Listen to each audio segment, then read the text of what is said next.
Тя-ре-тя-тя.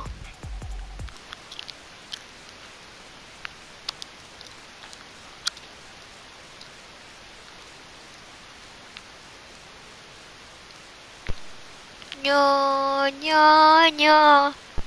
Ну, короче, меня слышно, как я понял. Я люблю Фортнайт.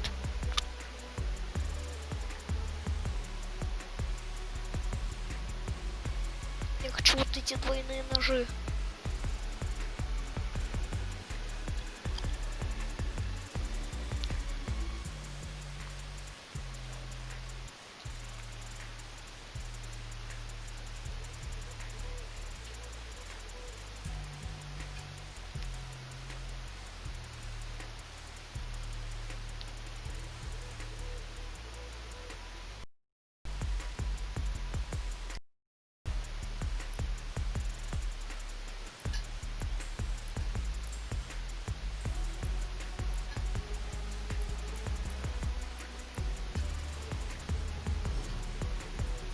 Доступность.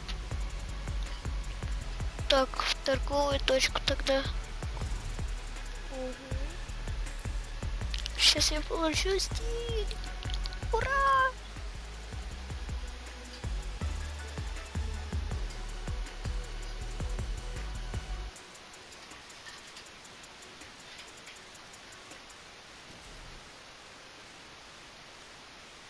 Потом другие буду испытания выполнять.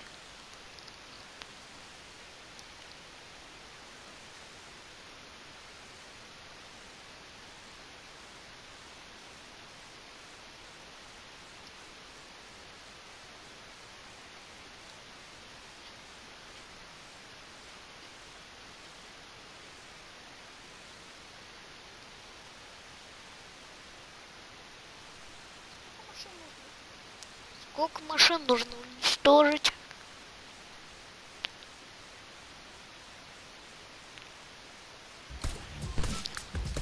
Куда? Hello. Hello?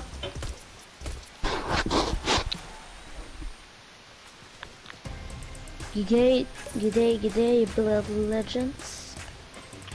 I speak Russian. Thank. Hello? Hello.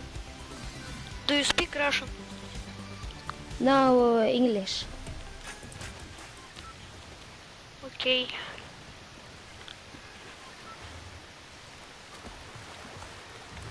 Thank you.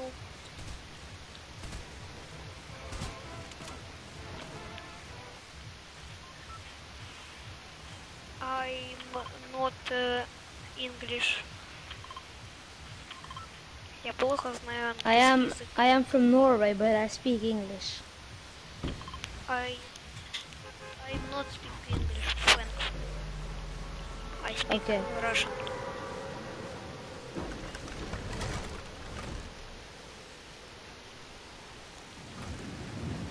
Let's go, тачки крошить.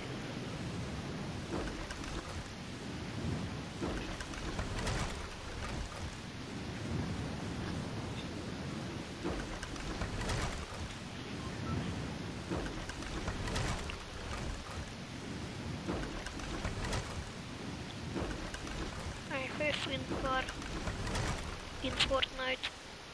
You have in car Fortnite? Yes? Hey. Hey? You have in car in Fortnite? Yes? I got one.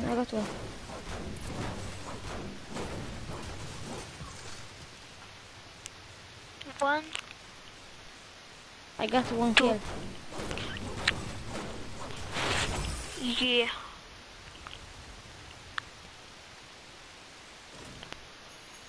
For you. 3.5 in level. Yeah.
Hello.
look past who you are culturally, but to look at it and love it and learn from it without wanting to co-opt it or do it. What you're talking about in a very succinct and robust way is really allyship, and that's been a word that, yeah, you have a lot of, it sounds like you have a lot of really great allies that are in your life now. In this moment, I've gotten the question constantly, I assume you have too, about how to be an ally.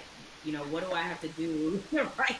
I've had so many conversations with white people, like really good friends of mine in the last 2 weeks, where all right, guys, I appreciate your enthusiasm, but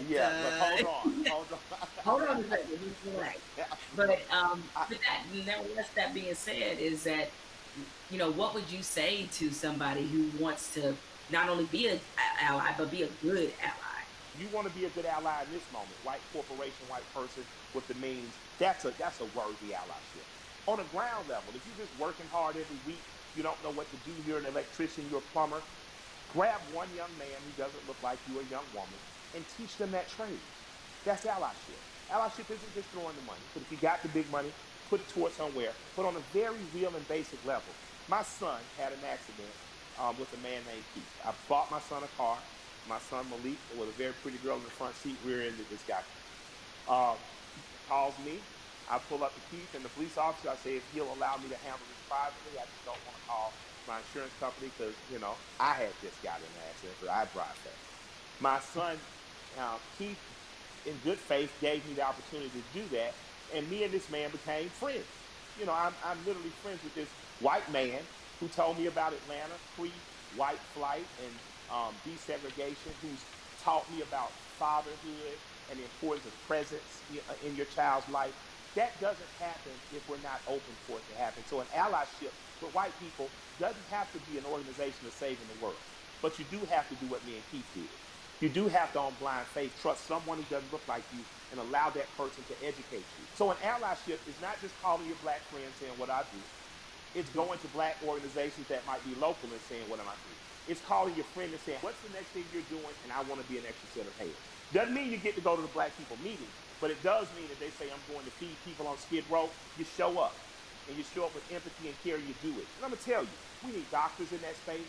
We need lawyers in that space. We need legislators in that space. You know, we need the people who are really empowered to be in that space, because there's some things that need to happen on ground level that once the grassroots people have gotten it here, there needs to be money put behind these things. A lot of the problems that we have now that are erupting could have been solved in 96, 2006, 2016, and all these other years, but we chose not to because we trusted the right thing's going to happen. The right thing's not going to happen unless we make it. And after that, you have the potential to truly be brothers and sisters. You have the potential to be past the letting cultural, national, religious markers evict the fact that I know that I'm talking and I'm with a human being, and at our very core, past any physical difference, my job is to honor the soul of that other human being. So there's no need to have allies because I'm not at war. I truly have a brother and sister. There's no need to have an ally because there's no threat of war. I refuse to send any 18-year-old boy or girl off to die. And that has to be something that's much, much deeper than policy, much, much deeper than the human condition in the last 500 years. We have to get back to that. So that's my humble opinion. I don't know, where that takes white America, but I hope we stay standing up, fighting together. You know, Mike, we've been having this great conversation, and a lot of people watching, they probably want to know, because again, these things happen in flashes where 1 minute we're talking about this, everybody's fired up, everybody's willing to do things, and then next minute the momentum dies. So how can the people who are watching now, how can they keep this conversation, this action, this momentum going? Take this conversation, get 8 to 10 people around you, your neighbors and people who live within 10 square miles, and start to see what you can do to affect. And then connect with other people that may be in closer proximity, 30, 40, 50 miles, even another city or places that are doing it right, or that are doing it right in other places. Connect with those people. And just, if all of us do a little, no one has to do a lot. If all of us do a little, if all of us pick a little to do, no one will have to do a lot. That's a word right there. If we all do a little bit, nobody has to do a lot. Nobody has to do a lot. Mike, I have enjoyed the conversation like I enjoy every conversation with you. I can certainly talk to you Yes, it is mutual. The mutual respect and love society right here. Thank you, and more importantly, thank you for everything you do on the ground. I mean, so many people. I mean, I knew that you tell the truth the way it needs to be told, but a lot of people during this time of crisis have been exposed to you and understand that. I mean, you really are for the people. This is I called We am the People.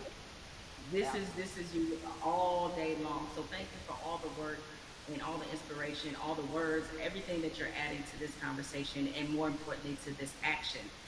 With that said, we have to say goodbye, but we don't have to get out of here just yet because I'm gonna toss this on to my brother okay. Van Jules, who can take it from here.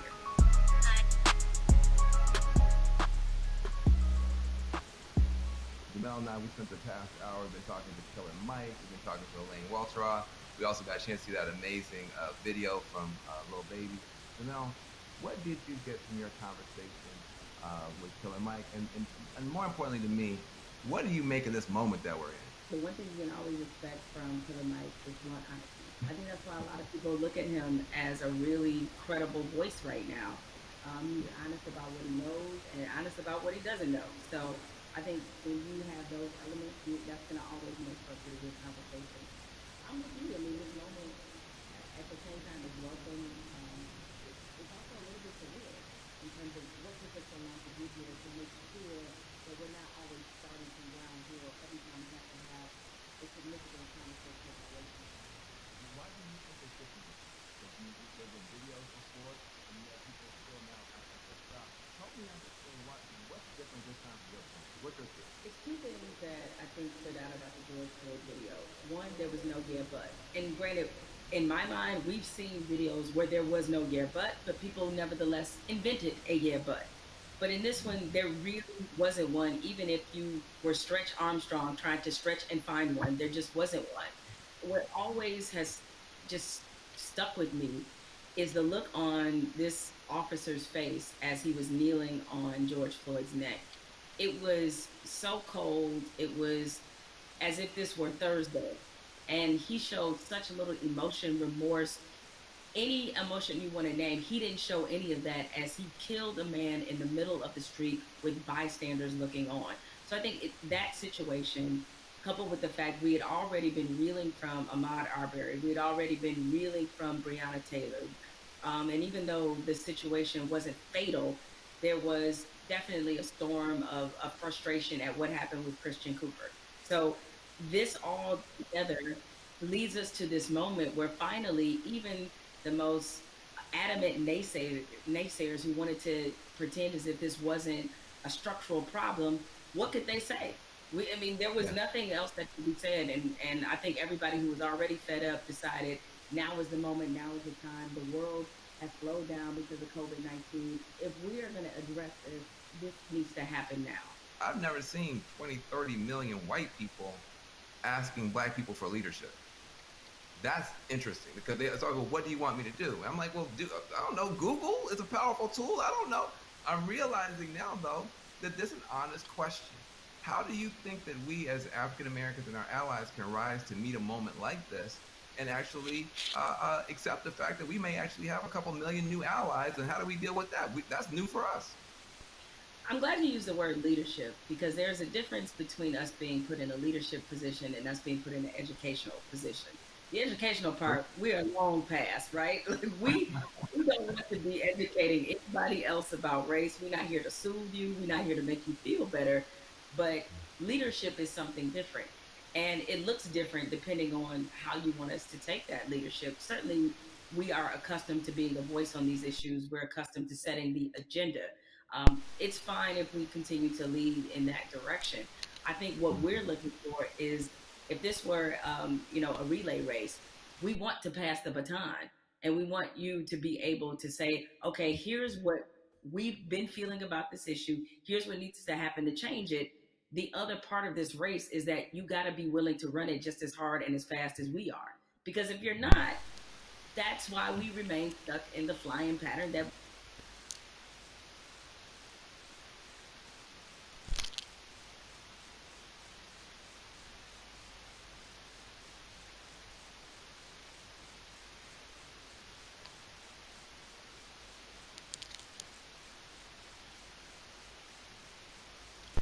Кто здесь?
Синие кольца нужны.